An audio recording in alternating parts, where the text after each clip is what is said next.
खुद को भी कभी महसूस कर लिया करो, कुछ रौनकें खुद से भी होती हैं. The question is, are you a self-lover?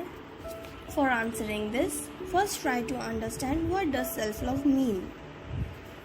Self-love is not simply a state of feeling good, but it is a state of appreciation for oneself that grows from actions that support our physical, psychological, and spiritual growth.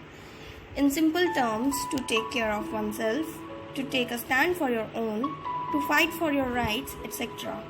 Let me clear one thing. If you don't love yourself, how can you convince others to love you? You just believe in yourself.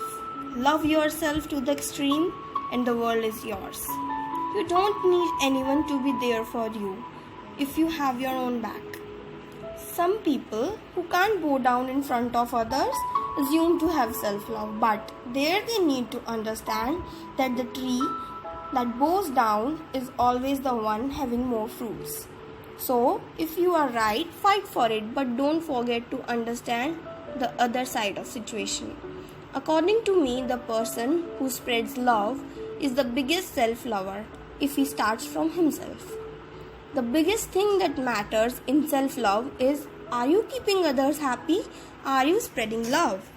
If I share my personal experience, I tend to love myself more and more when I see smile on others' face because of me, when my work make my parents proud, when my kindness doesn't differentiate between a poor or rich, between an animal or a human being. I can surely say everyone in this world is made to be loved by himself and by others. If you want to be loved, start loving yourself today and mark the changes in your life and relationship after some.